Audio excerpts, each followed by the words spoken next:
All right, and I'm live. Sorry about the brief delay there. It took me longer than usual to get my camera set up. I had it in the other room from the last live stream, so yeah. One of these days I'm going to have everything set up where I don't have to keep taking everything down and putting it up every time I want to do a live stream. One day when I have a even fancier studio. But happy Tuesday. Hopefully y'all enjoyed the Super Bowl, had a good weekend. Your Monday wasn't too terrible, and hopefully your Tuesday was better. I'm incredibly tired. So I'm going to try and be as energetic and entertaining as I can be for this. And for those of you who are here for the ride, I appreciate it. A couple people in here already. Jacob, hello. Oh, wow, 2:30 in the morning over there. That is crazy early. Mr. Oder, hello. Thanks for being here. And High Tech Redneck, what is going on? So, normally, as y'all are aware, I like to do my stream on Sunday, and usually that's when things are, but the Super Bowl. And I ended up watching some of it. It was actually much more one-sided than I expected it to be, and the one-sidedness was not on the team I really expected. I kind of wanted Tom Brady to win, and I know that's a sentence I never really expected to come out of my mouth, but I got to give the guy credit. I mean, as much as I don't really care for him as a player, I don't have anything against him personally, but yeah, if you can get an opportunity to go out on top with 7 Super Bowls, and of course the guy's probably going to be back next year. Who knows? Maybe he'll make it 8. But yeah, it was an entertaining game. The commercials I didn't think were as funny this year. Michael York, Tom is the GOAT. Yes, I think you can probably undisputably call him the greatest of all time now. You could probably have said that before the game started. I mean, he's really good at what he does. So all the credit to him and his work ethic. I was looking at the other day, the dude's 44 years old. I'm like, what am I doing with my life? Maybe if I had millions of dollars, I could, fix my hairline and have more time to exercise and work out and not be fat. But for now, well, I guess he's just going to have to win in that category. Greetings from Mexico City. Eddie Sanchez waiting on the BlackBerry Key 2 LE Red. Oh, nice. Hopefully that gets there soon. I have one of those in my possession right now. And I actually really like this color. This is probably my favorite red color out of all the BlackBerrys. This atomic red color's got more of like a crimson color to it as opposed to the lighter red. I never really liked the red on the Passport or the Z10 all that much, but this one right here, it looks pretty sharp. I do like the Key 2 LE, and I'll probably have that video coming out this week. I don't know if I'm going to have a video come out in the morning. Like I was saying a minute ago, I am really tired. So, we'll see. It is 7:41 p.m. here Central Standard Time, so I don't know. I usually get my second wind around like 9:30 or 10, and I've got like 2 or 3 videos that I really need to shoot. So, who knows? A lot of times I'm like, I'm not making a video tonight. I'm going to take the night off. I'm tired. I'm going to rest. And then I find myself in here like this at like 1 in the morning, hitting the publish button and then going to bed. So, we'll see.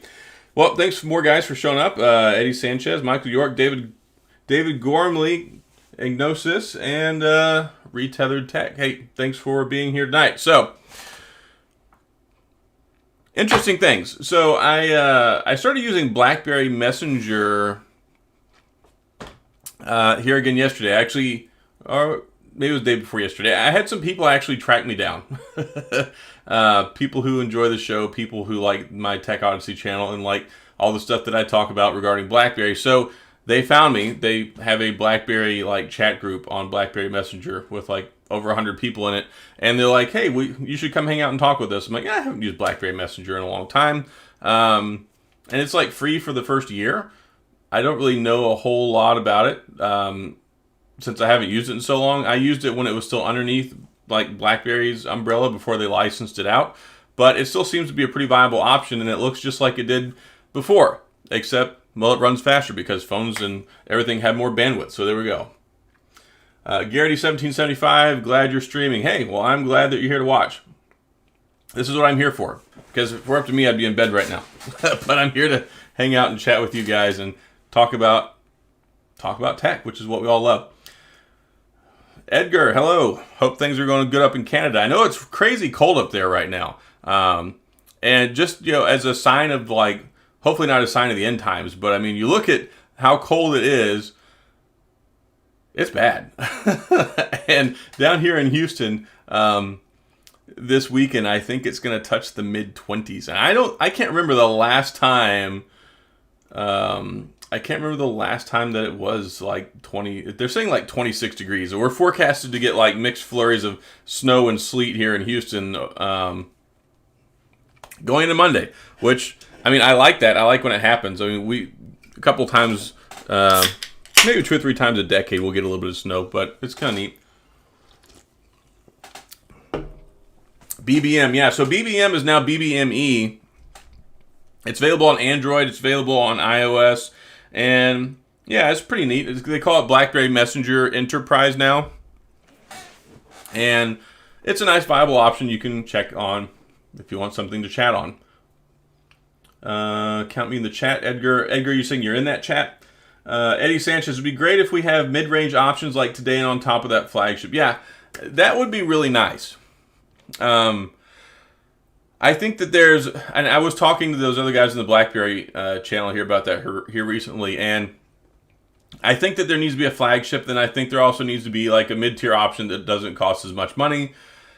Really, I think that they need to make a smaller form factor phone. Like, I think that they need to have a larger, like, flagship, more mainstream appealing phone that has the same level of security.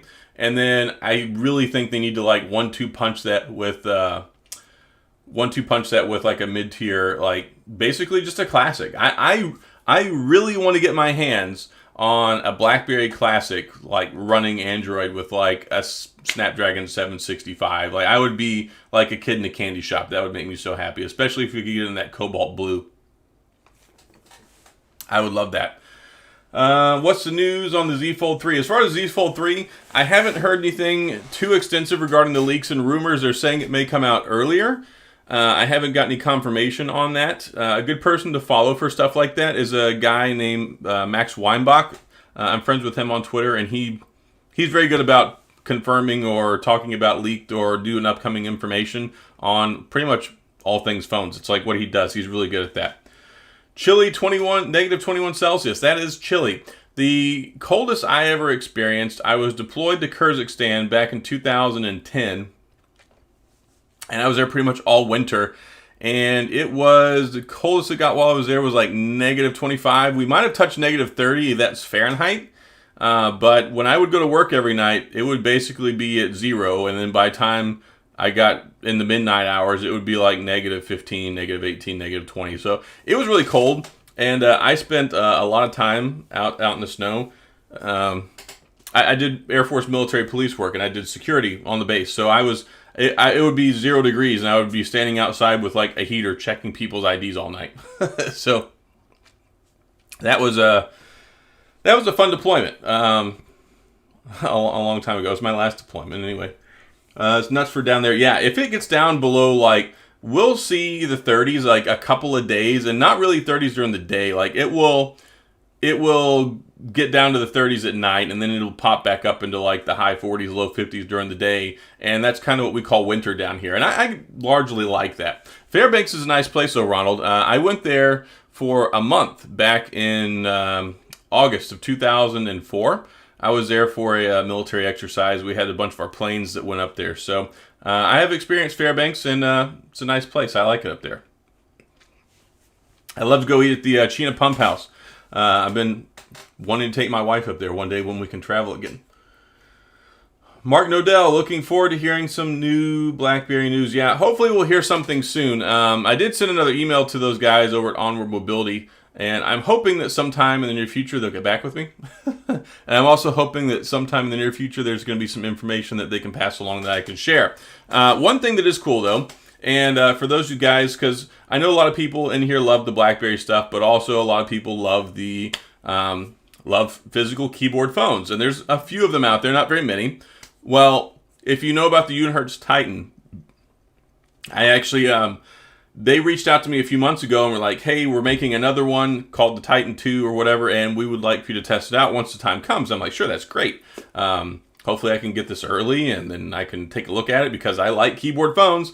I love Blackberries, but by proxy, I like other keyboard phones as well. So I actually talked to them yesterday, and they're like, hey, we're getting closer when our phone is going to come out, and we want to send you a prototype to test out once it's available. So that's cool. I mean, they didn't tell me I couldn't say anything, so I'm not going to be like, hush, hush, I'm not going to talk about it, but I'm kind of excited about it. Because anytime there is a new keyboard phone, there are still clearly people out in the market who like keyboard phones, so this generates some buzz, and hopefully the phone will do well, and people will buy it, and they'll like this whole keyboard thing. So whenever we talk about that, I mean, that kind of builds some enthusiasm for the new BlackBerry. So I guess it's a race to see which gets to the finish line first, but I think this goes to show more or less that these things can work.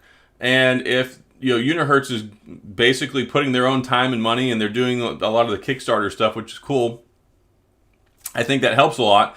But talking about the Unihertz Titan and them being able to bankroll that and bring that to market on a very low budget, I think that with this model done right, with this whole licensing agreement and working together with BlackBerry, Onward Mobility, and FIH/Foxconn, it helps shift some of that liability. It helps lower the risk when it comes to inventory and overhead and all those other things. So I really hope they can make it work. I mean, we talk about this all the time, and it's going to be really nice whenever I can sit here and talk to you guys and have the phone in my hand. That would be great. So one day we'll get there, but today is not that day. Let me see. Edgar Weidman, I'd like to be in the chat. I'm a mad fan of BlackBerry. Used to be in lots of BBM channels. Now it's all gone. You can send me a DM on Twitter, and I'll see if I can get you the information. They had to screen me and send me an invite, so I think they kind of keep it kind of closed, I guess. I don't know how many people they want in there, but either way, DM me and I'll see what I can do. Do you think that BlackBerry Bold was one of their most popular devices back in the day? Yeah, I do. I mean, people really liked the BlackBerry Bold. It was a really good phone. What hurt the BlackBerry Bold, and it didn't really even hurt it that much, that was probably their last really premier phone that a lot of people loved and carried for a long time. And I think what hurt it was the iPhone. That really was kind of like the advent of whenever it started to gain traction, and I think that hurt it kind of a bit. So the Bold was a very, very good phone. And yeah, I mean, I knew plenty of people that had it. It was still one of those things. Unfortunately, the mainstream life of BlackBerry didn't last as long as it did in the professional and enterprise and government sector. It was there for years before they really started to get into people's hands. And I got my first one in 2005, and I paid a lot of money for it. And I was talking to some people about this. I was paying $60 a month with AT&T just so I could have the BlackBerry Internet Service, or BIS, that went along with the phone so I could use the internet on it. So I was paying $120 or $140 a month for my BlackBerry, plus the internet service and everything, which was a lot of money. I mean, you talk about back in 2005, $120, $140 a month for a phone plan and a phone. Has a lot of money. Let me see. CH Gadget's definitely on the top 5 chart. Yeah, I think it's safe to say that the BlackBerry Bold is probably one of the top 5 BlackBerries. I mean, if you kind of take a sampling of everything, I mean, there's really iconic ones. The Bold is a very iconic one. Maybe that's what they could call the new BlackBerry, the BlackBerry Iconic, or the BlackBerry Icon. I mean, there's been another phone called the Icon before. Who made that one? Was it HTC? Who made the Icon? I know there was one. Oh, we'll see. Ronald Hudson, I've been in a tent at -68 air temp, about 50 west of something I can't pronounce, back in 1985. That is cold. That is really cold. When the new BlackBerry drops, I so hope that I will finally get my hands on a Key 2 Refurbished. When the new one drops, prices on those I can almost say will probably definitely drop. The only problem is, when it comes to the BlackBerry Key 2 devices, is they've been around for, I mean, coming up on 3 years now. So some of them have spacebar issues, some of them have fingerprint sensor issues. They're not the most premier devices in the world. So as far as build quality and things like that. So hopefully you can find one relatively inexpensive, and I hope you enjoy it. And that's one of the things about Blackberries.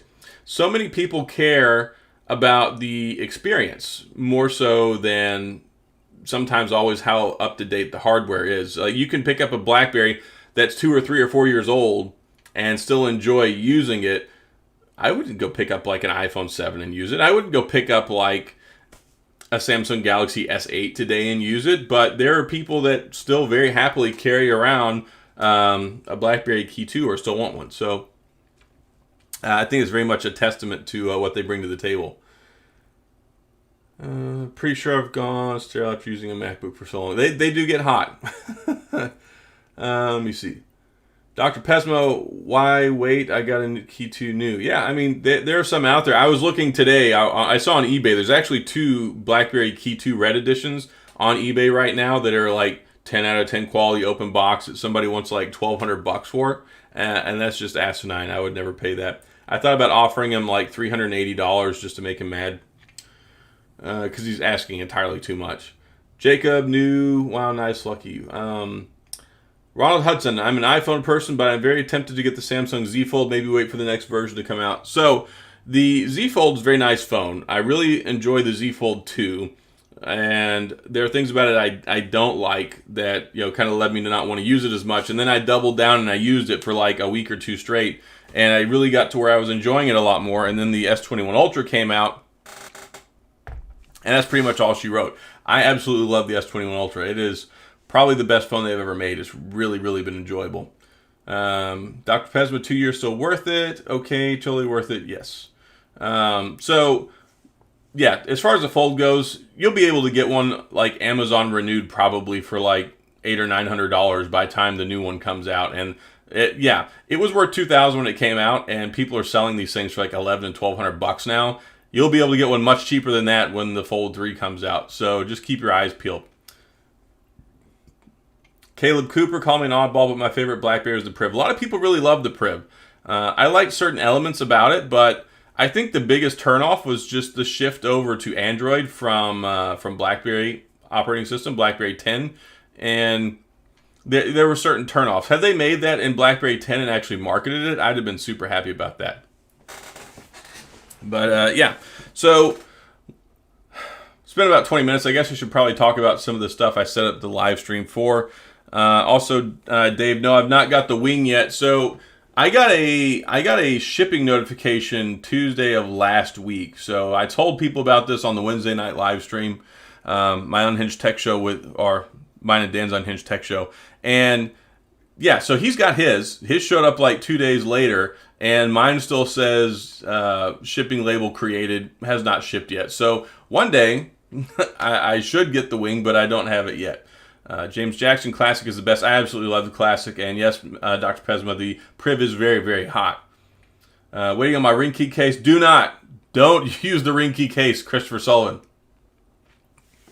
Absolutely don't use it.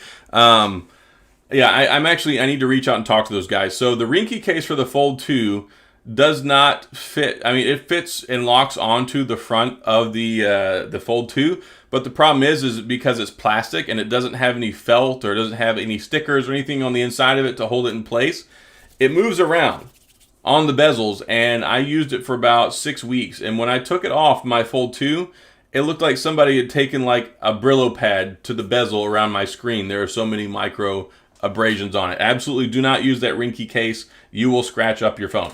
So that's just letting you know. That's my experience with it. 9900 was good too. The curved keyboard was nice. So, yeah, I still don't have any updates whenever it comes to the upcoming BlackBerry. We're still working with the same time frame. Let me see. Michael Pepper, wing should ship later this week. I was told, waiting for the test sim to be activated. Oh, well, that's cool. I had emailed them last week and they never bothered to write me back. So I just assume that it's on the way. When it gets here, it will get here, and that'll be great. I mean, LG, who knows if they're going to be around much longer. And on top of that, this phone it came out in August or September. So it's not a spring chicken anymore, but you can pick them up relatively cheap right now. They're like 50% off, I think, through LG and T-Mobile, which is pretty neat. So, yeah, I don't have any new news. there has been some more interesting stuff whenever it comes around to the BlackBerry stock. I'm not recommending anyone buy this, and this is, I'm just talking about informational purposes, entertainment, whatever you want to call it. I am not a day trader. I'm not a stockbroker. I'm not a financial consultant or advisor. But yes, so I did actually have some stock in it, and I had bought a couple of options. It was nice. It went up like 8% the other day, but it's still doing some stuff. And I've had a lot of people ask me, at least, my opinion, if I think it's overinflated or any of that good stuff. And here's the thing. Up until, maybe like 5 weeks ago, the stock price was hovering around like the $5-6 ballpark. And it had been that way for a long time. It was as low as I think like $2. Yeah, the 52-week low is $2.70. So it did peak the other day and topped out at over $25, which is just crazy. And I remember when I was in law school, and I had some BlackBerry stock back then too, and a buddy of mine, because I was all about BlackBerry, I used my Porsche, I took it with me to work, to law school, I took my playbook with me, and yeah, I was always trying to convert people over to the great keyboard phones. And yeah, I got made fun of that for that. But yeah, the stock price back then, I think, was still around like $6 a share, maybe $5.80 whenever I bought it. It's been very stale for a long time. And this has been a long game when it comes to BlackBerry, because the idea has been they closed up the handset division and pivoted towards a security and software services, Internet of Things, integrated into vehicles, capitalizing on the QNX software, all the other things that they're doing. And then they've had some joint ventures here recently with Amazon, and then also the... Let me see. Of course, QNX is in just about everything whenever it comes to a lot of the vehicles. And yeah, a lot of people have been like, well, how's this going to affect the phones? And I don't really think it's going to affect the phones at all, because they're unrelated. Now, there may be a bump, and this is just the way things go. Anytime there's positive news for a company, most people don't know that BlackBerry doesn't make phones anymore. So whenever this new phone ends up launching, people are like, is that going to impact the stock? And well, anytime there's good news in the market, it usually moves a couple of points. So yeah, it might move a little bit, but as far as a long-term indicator, I don't think it's going to have any impact on the stock whatsoever, because people will quickly realize when the articles come out that, oh, this has nothing to do with it. They licensed it out. But yeah, so the stock price really went up the other day. All the stuff with the Wall Street bets people, with what they were doing. BlackBerry was one of the stocks that they were pumping, and there was actually a comment from BlackBerry saying, we don't know why the stock is going up like it is.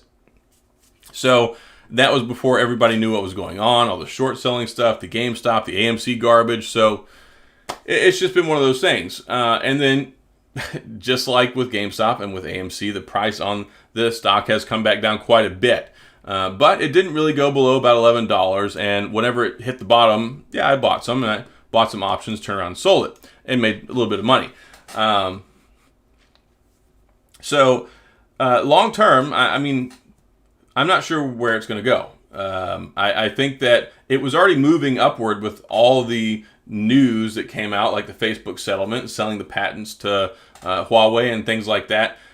I think they're finally getting some traction. Like, the company itself has been saying we're a software and security services company for the last couple of years. And it's like, if you sit there and you say something over and over and over until it'll eventually come true. And I think that's kind of where we're finally at. So I think the company moving forward will have probably a healthier balance sheet. I think that the stock will probably start reacting more. There was no news for really, so there was nothing really all that positive.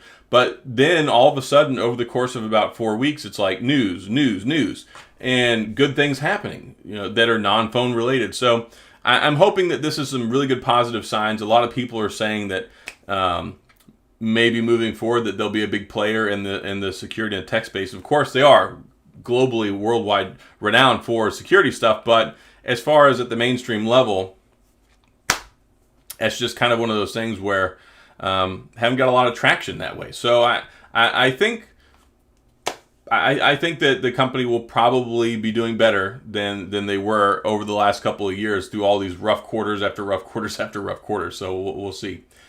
But yeah, so will it go back up? Maybe. I'm not going to speculate on it. I'm not going to recommend anybody go out and buy this stuff. I just wanted to talk about it from a conversation piece because I think it's interesting. Because it sat dormant for so long. And I wish I had held on to my stock because I had several hundred shares that I had bought previously. And then I got rid of them because it just sat there for years and never moved. And then it's like, surprise, it's going up. Oh, goodness. I've got some comments here. They should do the new Berry like the Duo, one side flat panel, the other side. You know, I mean, that could be kind of cool, but having used the Duo, the hinge design, I do not like it. And the Duo was a very terrible iteration. And so many people were like, oh, the most amazing engineering prowess ever with the Microsoft Surface people. And it was terrible. Even the hinge was having problems. And they built a plastic phone around a metal hinge. The plastic on my phone started to warp because it wasn't flush. Like the hinge on the back made the phone sit up higher than where it connected at the ends when it closed, so it started to create a bowing effect. And there were problems with the plastic housing around the USB-C charging port. There were problems with discoloration. There were problems with so many things. That phone should not have seen the light of day. They should have left that alone as a beta and made a new one. Left it as a prototype. Do you ever think there will be a new OS from BlackBerry? You know, I talked about this before. And I think at some point in time, if the company, and just kind of piggybacking on what I was talking about here a minute ago, if they can find a way to really capitalize on their security position in the market, make some big moves, and really leverage that and put themselves in a better position financially and with more stability, I think one day maybe we could see that again. I think at the heart of BlackBerry's DNA, there are still pieces of phone there that they would like to see. I mean, BlackBerry didn't want to close up their handset division. It was just doing so bad. And I think that could be a good indicator for what's happening with LG right now because largely everything else in BlackBerry was making money, but the handset division was bleeding money. And it was costing them a ton of money. And they were not doing well financially because of it. They were burning through cash.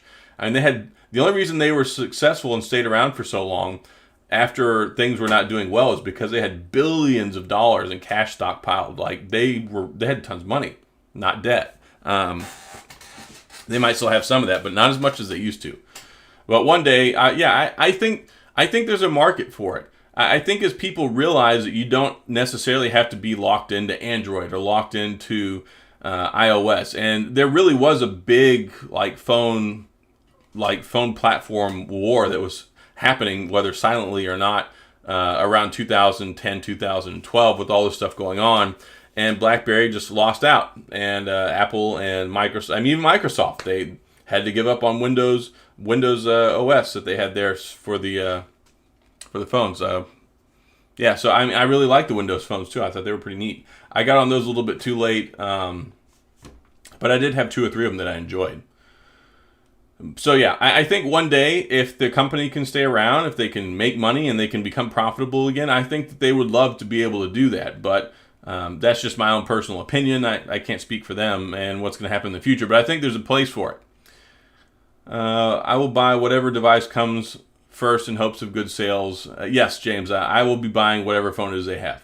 CH Gadgets, they told me that all the wing units are done, so I won't be receiving any. Had they already sent you an email confirmation, CH Gadgets? Because they had sent out an email to a bunch of us, and they sent me one, and I said immediately, 5 minutes after I got the email, yes, I want one. They gave me a shipping label with the tracking number. So if you got a shipping label with the tracking number, then yeah, we can talk about that. But as far as I know, I'm still supposed to get one. Ed, hey, thanks for showing up, man. Glad to have you here. There has to be a total remake of Android Skin. Yeah, and I talked about this before too. And I'm going to get to your comments down here, guys, as I can address these. But when it comes to the OS, they need to ditch the current UI that they're using. Like the skin that they're using right now is terrible.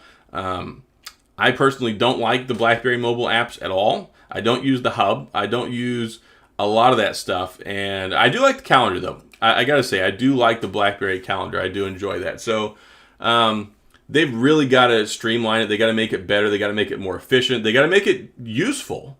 Like all that DTEC stuff and all the apps that they run on there, they suck up so much memory. They bog the phone down and they're just not that good. So they've got to do something better than that. They also sued Facebook and 90% of their phone patents. Yeah, they did lose that, and they sued them over some patents that they believe they infringed on as far as their Facebook Messenger communication platform. The phone will say BlackBerry, though not onward mobility. Yeah, so it will have a BlackBerry logo on it. It will say BlackBerry because they're licensing the BlackBerry brand. They're not licensing onward mobility. Like, they're not making an onward mobility phone. Onward mobility is just the people that are bringing it to market. So it's still going to be a BlackBerry. It's not just not being made by BlackBerry. So the point is not to try and sell an onward mobility keyboard phone. The point is somebody wanted to pick up the mantle to create a new phone because they see the relevancy and the applicability for it in the market. And of course, Peter Franklin is a big BlackBerry fan like I am. So of course, if you could make your dream come true and get another phone out there on the market, I would do it in a heartbeat. Yes, people will think that BlackBerry is still making it. And that's a very fair point because it's going to have the BlackBerry logo on it. It's going to have a BlackBerry keyboard. It's going to look and talk and quack like a BlackBerry. The 5G phone needs to be announced. Have to let this Q1 go by June. Well, I think it'll be okay by June. I see James there says what happens in June. But they said it was going to be out the first half of 2021, and June 30th is the last day of the first half of 2021. So we're almost halfway through February now. We've got March, April, May, and June. There's 4.5 months left to meet this first half of 2021 timeline. So I am hoping that more information or more news will come out in the near future. You're the only reviewer that doesn't like the hinge. I think the hinge is fine. The problem is not the hinge. The problem is the phone that's designed around the hinge. The one camera setup is terrible. Excuse me. The screens and the bouncing back and forth is slow and it's clunky. The software is just not on par with what it should be, especially for a Microsoft product. It's too thin. The plastic does not hold up well around the metal hinge itself. So there are certain limiting factors that go into the Surface Duo, and certainly it was not a $1,400 phone. Had they sold that phone for like $799, I could have been like, okay, yeah, I can sign off on some of this stuff. But really and truly, that phone was a ripoff, and they should have never put that phone on the market. The P fell off. Dang it. Sorry about that, GoFlow. Hopefully you can get that fixed. And I can't help but think there's a pun there for the P falling off of your GoFlow. Sorry. I couldn't resist. Dad jokes and all. Staying strong to the 5G drop. Jacob Moyers, I like your honesty. Thank you very much. I'm glad that you enjoy the show and being here. Peter keeps saying he's a software guy, so hopefully he can help design a killer software experience. Yes, I am really hopeful for that. And having talked to him and understanding his software engineering background, I think these guys know what they're doing. And they say all the right words, they say all the right keywords. The only negative criticism that I think anyone has right now is they just believe that the phone should be announced already. And I've tried to really temper expectations on this because Samsung, iPhone, Apple, those guys, it takes 8 to 10 months to get a new phone out to market. So, yeah, it's been, about 6 months or so now? I really am expecting probably we'll hear or see something about the device. I really can't even put a timeline on this. I'm hopeful, like my instinct says, maybe late March, early April we'll see something, but I have no indicators anywhere to tell me that. That's just my intuition on the timeline. I know I mentioned before that I thought we would hear something around CES. We did. It wasn't so much device related as it was pertaining to sales and government contracts with the two vice president acquisitions. So yeah, I mean, we did get some news that lets us know that there are, of course, signs of life going on inside the onward mobility compound. But as far as the phone itself, they're being very, very tight-lipped about this. And I mean, I think just social media and people in the tech industry really kind of set a bad expectation for that, because as soon as the S21 Ultra hit the street, we're already hearing about the Note 21. We're hearing, as soon as the iPhone came out, we were already hearing about the iPhone 13. So, like, we know these things are already in the works. The problem is whenever this hit the ground, Onward Mobility did not already have the phone in the works. So it takes some time to get that stuff out there. Also, they're supposed to be the most secure phone company in the world, so I would really kind of expect them to keep this very tight-lipped. And they're a very small organization, so it'd be very, very easy to pinpoint who released the information. And I don't think that's good for the company right now. CH Gadgets, are you planning on covering the OnePlus 9 Pro? Yes, I'm really hoping they're going to send me one. That would be the best case scenario. I have established a relationship with the OnePlus people now, so they sent me the OnePlus 8T, love that phone. They sent me the OnePlus Nord N10 5G, and is that it? That's the two they sent me?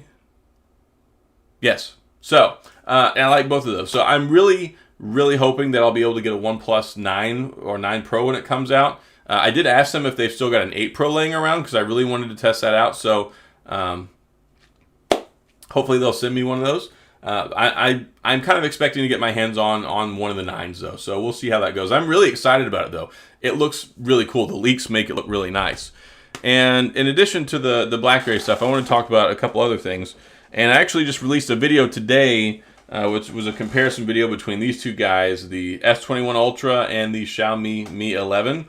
Both of these phones are rocking the Snapdragon 888 processor. Both of them have a 120 Hz AMOLED display. They both have a 108 megapixel camera. So these phones, particularly, I gotta say the S21 Ultra has really surprised me. And I've got the Note 20 Ultra. I liked it well enough. I thought it was the best Note ever when they came out with it. And then getting my hands on the S21 Ultra, it feels like a completely different phone to me. I did mostly enjoy the Note, other than the fingerprint sensor works terribly with my screen protector I have on there. But this Snapdragon 888 processor makes the phone run so fast. Like, I've really, really been enjoying using this phone. The haptic feedback, the screen, pretty much everything about it. And it's got 5,000 milliamp battery, which is a nice upgrade over the 4,500 in the Note 20 Ultra. So I do appreciate that. And then this guy right here. And let me take the case off of this so that you can see it. It is, I think the color is like Horizon Blue. It looks like a gradient cyan sky. I mean, it's such a beautiful color. They did a really good job with this. Now, the only really curious thing to me with this phone, it doesn't have an IP rating, which I don't fully expect that anyway, because a lot of these phones that come out of China don't necessarily have that. I mean, OnePlus is known for not having an IP rating. It costs extra money for mostly semantics. Don't take your phone in the water. But yeah, it should be splash resistant and should be all right. 108 megapixel camera, 13 megapixel ultra wide. There's no telephoto on here. And with this giant 108 megapixel camera on the back, I kind of expected, I thought for sure it would still have an ultra wide, but it doesn't. And yeah, I'm not crazy about that, because for a phone to be like as complimentary as it is nowadays, you know, with the camera setups on these flagship phones, I think it's important. But they put in a 5 megapixel macro lens camera, and yeah, that's nice. I mean, if you gotta have a fourth camera, put a 5 megapixel macro. I like that. But to have a macro on there instead of a telephoto, I don't really get that, but I have really been enjoying using this phone, and it's like $900 as opposed to the $1199 when you look at the S21 Ultra. So there are not a whole lot of differences there to justify the additional price point, and they're bringing a lot more to the table. Xiaomi is. I really think in the next like 18 to 24 months you could see a Xiaomi phone on a U.S. carrier shelf. I mean, it wouldn't surprise me. I'm not predicting that it's going to, but speculatively, I think that it could happen. Tech Love Mama, hey, thanks for being here tonight. Negreti Kalyan, hello. How are you today? Personality disorder. Would the Xiaomi Mi 11 work on Verizon wireless service? I don't know. In the past, I would straight up say no, because they're a CDMA-based carrier, but they're migrating towards being GSM, and I think a lot of their new phones actually do rely on the GSM network. So it may work, but I don't want to say it does. I would reach out and talk to the tech support people, because there would probably still be some way you're going to have to register it with their network. You can't just pop a SIM card in it. There are some exceptions where phones will work with it.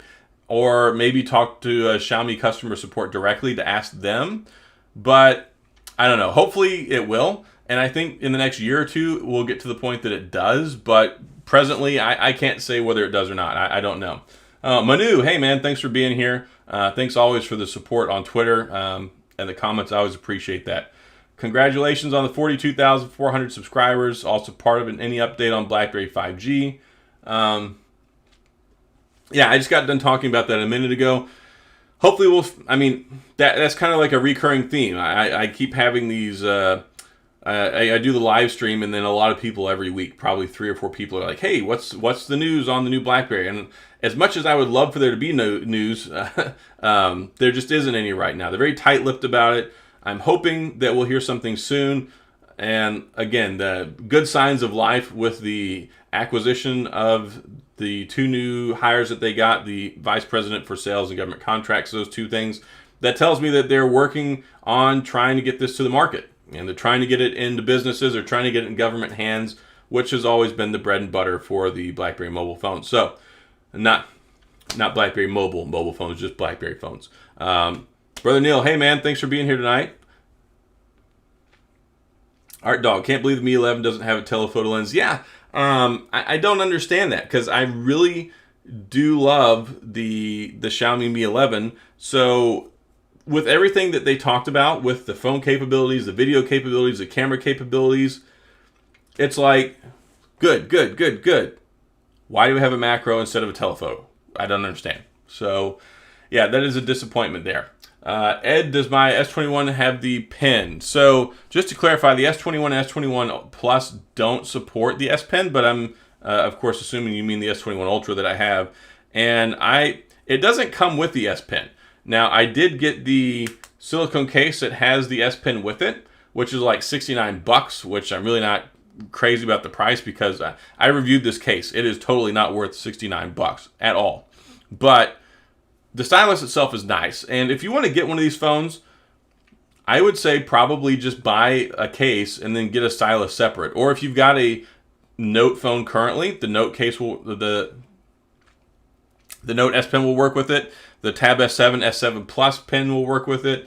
The one on the Tab S6 will work with it. So there's a lot of different Samsung S Pens that will work with the S21 Ultra. It's not limited to just the one that you buy. And maybe I should make a video about that. I've thought about it. I've just been so swamped with videos lately. I haven't talked about it in a dedicated video. But yeah, I really like the S21 Ultra. Yes, CH Gadget. So the M11 Pro, or Mi 11 Pro, I think we're probably going to see around April. And yes, it will likely have a telephoto lens. So many phones have telephoto lenses now, and you would think that people would have learned from Google's mistake of not including one with their Pixel 4. I'm sorry, that was the ultra wide. Then we flash forward to the Pixel 5, and it has a ultra wide, not a telephoto. So I don't know why Google, the king of like the Pixel and the Pixel cameras, can't figure out that they need all 3 cameras in their phone. I mean, here's my Pixel 5 right here. I love this phone.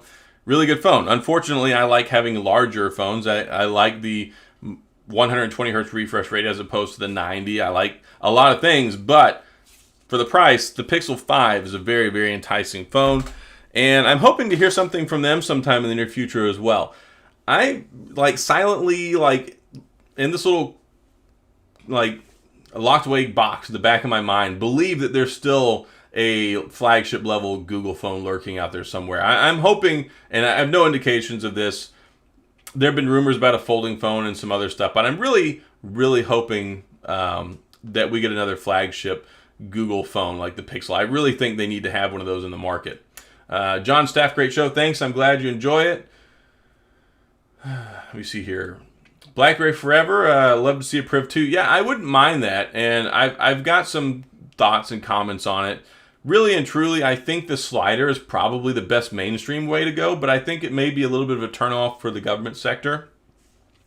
I think that ultimately, if this onward mobility licensing agreement is successful, I think they need to bring another slider phone to the market sooner rather than later. And I don't think that they need to carpet bomb the market with 3 phones inside of 12 months, but I think they need to make a flagship caliber phone. I think they need to make a mid-tier phone. something that very closely resembles the 8800 and the Classic, with a little bit larger screen, a little bit more modern DNA. But I think also that, yeah, if they can find a way to be successful and get those into people's hands and sell them, I think that, yeah, a slider would definitely be something they need to include in their lineup, because that would be a great flex in the current lineup of phones that are coming out to the market with these new novel form factors. The rollable phones, the sliding phones, the rotating screen phones, the folding phones, the flipping phones. There's so many different form factors now that it, like, instead of being like, okay, yeah, guys, that's kind of quirky and neat, cool, people are really starting to gravitate towards these new ideas and new form factors. What is my optimal price point for this new phone? Because I know TCL... So TCL did overprice their phones, but here's the thing. They didn't overprice the idea of the phone. They sold short an idea at the price point. So I really think that hurt some of their goodwill, because of the quality control just wasn't there, and the specs weren't there, and the phone itself, it was okay. The Key 2 really felt like a not so much... Like, the screen was basically the same as the Key 1. The performance stuff, yeah, it's a good phone. I like it. I love the Key 2, but it wasn't worth what they charged for it. It did not hold up like it should have over time. So I think a lot of people really are expecting to see a flagship caliber phone. I think that the phone should not cost more than $699. If it is more than $699, then I think they're going to have some problems. Of course, the diehard BlackBerry people will buy it. I mean, I'll buy like 3 of them, whatever, anything to keep them in business. But I don't think it will be successful if it's over $700. Sorry, Devin. Yeah, to answer your question about the 85T, the 85 to 75T, how much money are you looking to spend, dude? Because when it comes to the 85T, I think they're better. I very much enjoy the 85Ts. They're my go-to earbuds right now. But at $229, if you were to come up to me and say, hey, should I buy the 75T, which you can get for $120 or less, especially if you're going to refurbish now, all day long, I would say get the 75T. And if you like bass, the 75T have better bass. So, yeah, I think that if you want to go out and buy them and you don't have similarly priced or similarly spec'd earbuds already, I would say go with the 75T. They're 90% of what the 85T are. The 85T have a more natural and open sound. They're more airy, and they don't sound as closed off in the earbuds. I really like the experience they bring to the table, but the bass is it is harder hitting and better on the 75T. So if you like bass, definitely go with the 75T. But all around, I would recommend the 75T because of the price point. Get the 85Ts next year when they're $120. Samsung's released a new phone every 6 months. Yeah, I mean, Samsung realistically releases a phone like every 6 weeks. They have so many different series of devices that they could have launches all the time. And indeed, they have. I mean, you look at the Unpacked events we've had in the last year. We had the S21 Unpacked event. We had the Z Flip 5G Unpacked event. We had the Fold Unpacked event. We had the Note Unpacked event. We've had so many Unpacked events. There's nothing left to unpack out of the suitcase. I really think that they need to quit calling it the Unpacked event, because, I mean, how long can you keep unpacking things, right? Selling to governments as the first device has to be at a fleet price. Yeah, so, and that's the thing. The government doesn't want to spend $1,000 on each phone. I used to do a lot of acquisition stuff when I was in the government. They don't want to spend money. So when you look at what they bring to the table, first of all, before they buy anything, they're going to have to determine whether the phones can operate on their networks. They got to have that DoD certification. So if they can't get the DoD certification and they can't get the license to work on the network, they're not going to buy them in the first place. They have to have this demonstratable security. So I would imagine right now, and that's one of the key reasons why I think they have the government sales and government contracts guys they brought on board, they probably have some of these phones right now that they're taking around and letting some of these customers like the government see, of course, under their non-disclosure agreement. I'm really hoping, I expect something to leak in probably the next 6 weeks. So we'll have to see something somewhere. There will be a sighting. Someone will take a picture somewhere and post it somewhere. So maybe we'll hear something. But yeah, they're going to be talking to the government people before this thing ever gets anywhere near where we can buy it. And it really wouldn't surprise me if they pulled a fast one and said, okay, well, it's available, it's out, but we're selling it to government right now, and you'll be able to buy it on X date. So I'm hoping that's not the case, but we'll have to see. Why Onward Mobility can't update? Well, if they don't have any news to put out there, I don't. Clearly, their focus right here is, I believe, towards the government and the enterprise and the professional, professional markets more so than the consumer market right now. So the thing is the phone's got to be ready, and I don't think the phone's ready yet. When the phone's ready, you'll know, because they'll put information out there, and it will be on CNET, and I'll make a video, and everybody else will make a video too.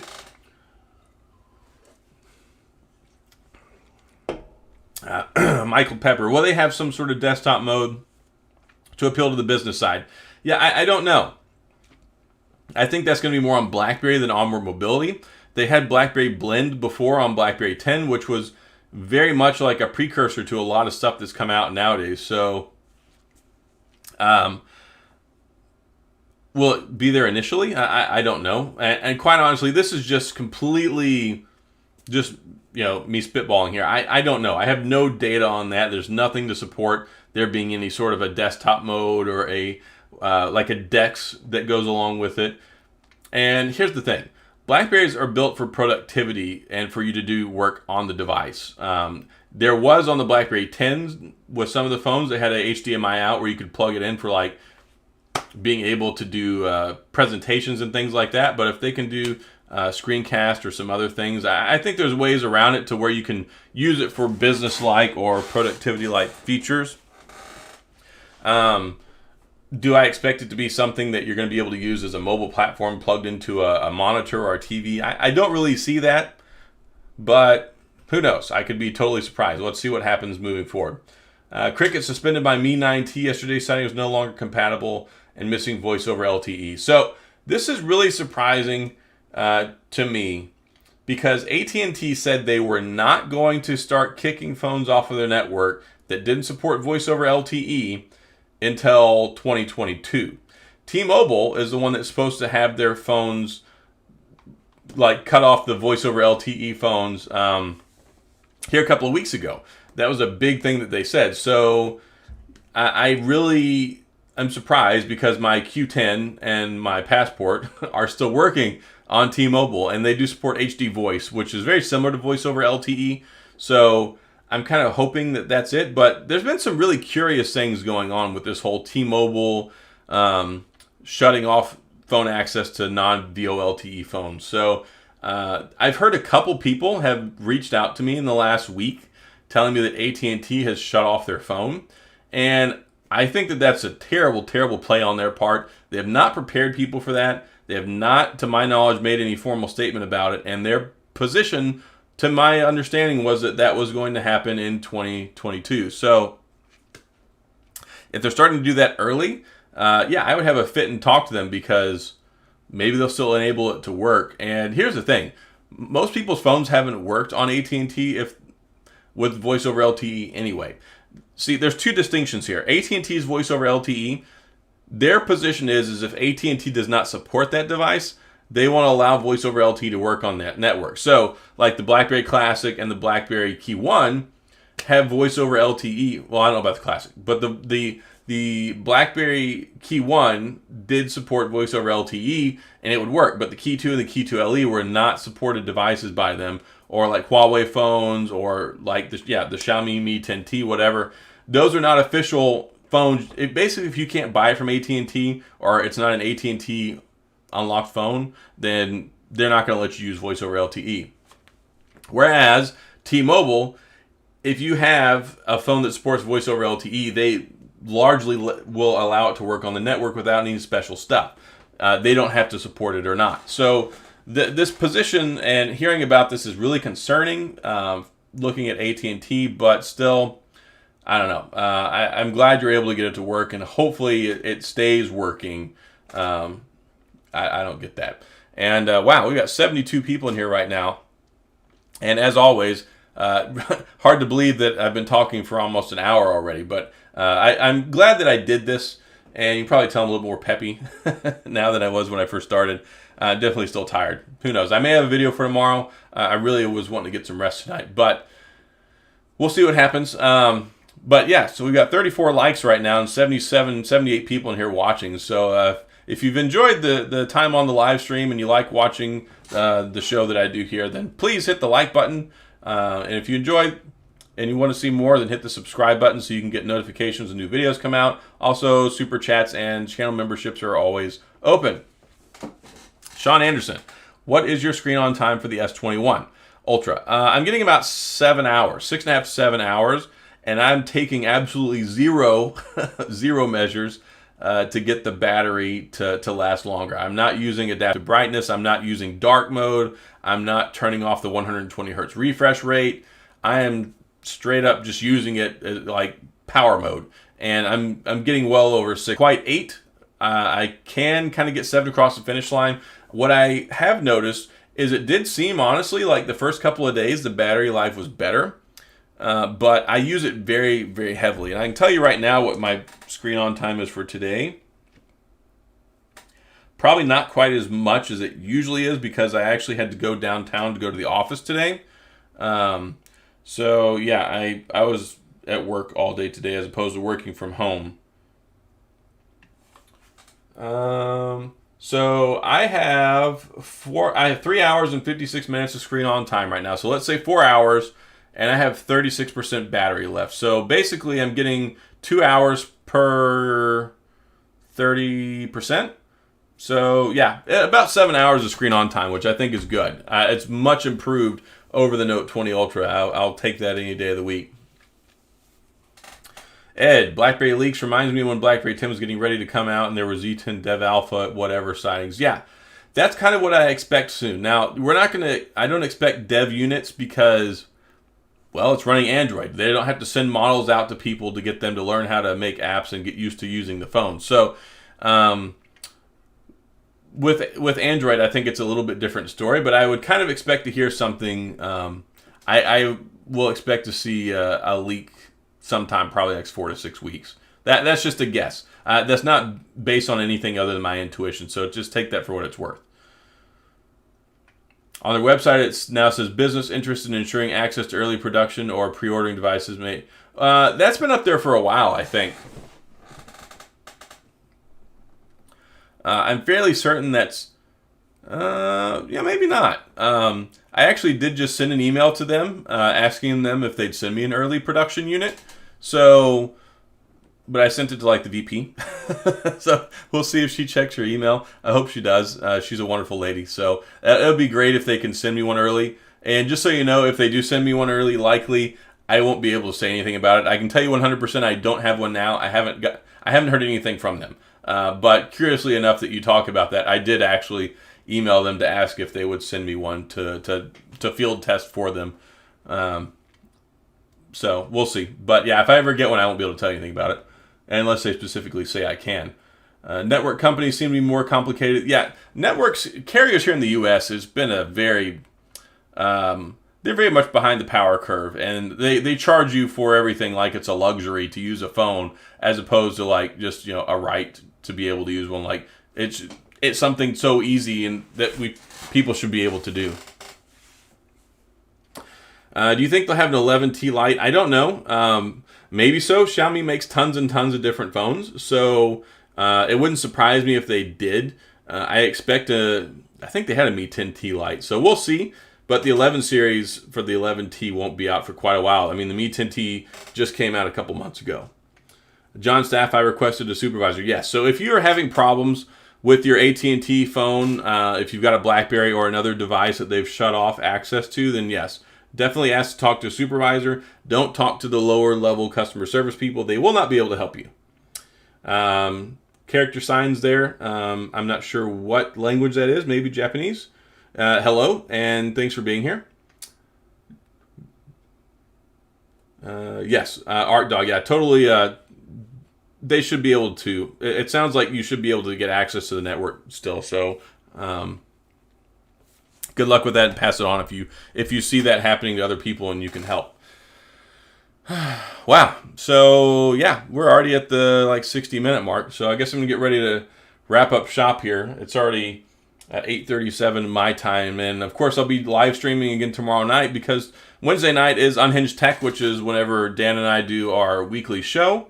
So if you're here tonight and you want to come see me and Dan have our shenanigans and our tech talk, that'll be tomorrow night. And he does have the wing in his possession, so he'll be able to show that off on screen some and offer his thoughts.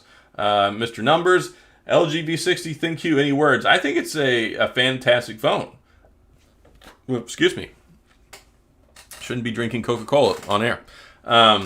Yeah, so the V60 is a solid phone, and I think you can even pick them up around $300-something on eBay right now. So if you're interested in picking one up, I think it's still a fantastic phone. Snapdragon 865, if I remember correctly, 8 gigabytes of RAM, beautiful OLED 1080p screen on it, and 5G. It's a really good phone. I reviewed it. I made a lot of videos about it, and I think it's probably the best phone they've ever made. It's really good. So yeah, that's my thoughts on the V60. I don't really care for the dual screen. I think it's a little bit more gimmicky than useful, but some people do really like it.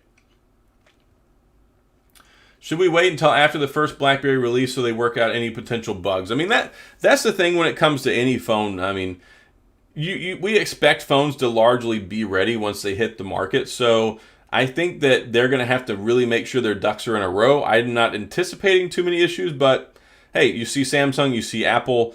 There are bugs that pop up. Once you get these things in the hands of hundreds of thousands, millions of people, yeah, some of these things start to become apparent that may have been overlooked or may not have risen to the surface while they're in the development and beta process. So I would not let that deter you. And it's going to be covered by a warranty. And if anything happens in the first 2 weeks anyway, just return it and get another one. So if you really want to get one when they come out, I wouldn't wait. I have no reservations about picking one up when they come out. James Jackson, what do I think about alternative OSs like Ubuntu, Touch, Sailfish? So, I mean, those are fine. I don't really have a preference for them one way or the other. I think it's cool that there are some phones and some ways that you can root or use other devices to take advantage of them. But you're going to be largely on your own. I mean, it's not one of those things where you're going to have all the app and the software and the platform support like you do with Android or iOS. It's just one of those things. I mean, Linux has been a very viable OS for a long time, but most people don't use it. So, I don't know, that's just one of those things. So, whenever you take a look at that, yeah, if it's something that works for you and you want to use it, then go ahead. Feel free to use it. I don't have anything against it, but will I go pick one up and use it as a personal daily driver? I require too much Android or stuff available mainstream to be able to use one of those as a primary phone. Priv was pretty okay with software, wasn't it? It was okay. More of the problems it had were BlackBerry related than they were actual Android, but yeah, a lot of the issues that the Priv had were hardware related. Do you think BlackBerry will release another tablet? Yeah, I would love for them to release one. But I don't think that's going to happen anytime in the near future. So, okay. Hour and 3 minutes after, and I think I'm going to go ahead and call it a night. So, thanks a lot, everybody, for stopping by tonight. I appreciate you being here. And great discussion, as always. Thanks for getting me energized and ramped up to talk about more BlackBerry stuff. As always, it's something that I enjoy. And I'm glad that you guys were here to hang out. I know we had to move this from Sunday because of the Super Bowl, but no more Super Bowl for a while, so I think that we're going to be okay for the foreseeable future when it comes to Sundays. One more question. If people use old Android version, is it more? So here's the thing. When it comes to older versions of Android, they don't have the updated security patches, so there's more holes over time that are easier to exploit. Of course, here's the other thing. When you use an older OS device, over time, yeah, it's probably going to be something less likely people are going to try and exploit because as newer versions come out, people move to newer phones, so the larger presence of people will be on the more modern OSs. So when you look at it, Android 11 is out now. a lot of people are just now getting on board with Android 10. Probably Android 9 and 9 and 10 are probably much more prevalent right now. So if you look at Android 7, Android 6, Android 5, there's a very, very small percentage of the market that's out there that's probably anyone's messing with their time to try and exploit those softwares themselves. What you probably still have more of a concern with, though, is phishing. People trying to get access to your information or to your accounts through emails that you shouldn't open, and especially attachments. So I keep my phone very closely guarded, but also when it comes to apps as well, a lot of ways that people gain access to your phone and put malware on it is through installing apps and things like that. So as they are less supported on the Android platforms, there's less of those apps that you're going to be able to get. So sometimes I say I think BlackBerry 10 is probably still the most secure because nobody's trying to get into it. It's sad and as funny as that is at the same time. So, really, that's kind of it. So, you're anytime you use an older phone that's not getting relevant security updates, you're going to be vulnerable to emerging threats and trends and malware that are out there. So I would say that you're ultimately less secure, but also at the same time, I think that people are not as actively trying to find loopholes in that software. So that's kind of my 2 cents on it. And stay safe with whatever you do with your phone. That's the biggest thing. And of course, we're using older BlackBerry phones and some of them Android devices. That's just a risk that you take. So that's all I've got. Thanks for hanging out tonight, guys. I appreciate it. Again, make sure you hit the like button on the way out the door and the subscribe button if you enjoyed this tonight and want to come back and see it again later. So, going to have to go ahead and wrap up shop tonight. And I will catch y'all on the next one. Thanks a lot for being here. Y'all stay safe. I'll see the rest of you tomorrow for the Unhinged Tech Show. And have a great week.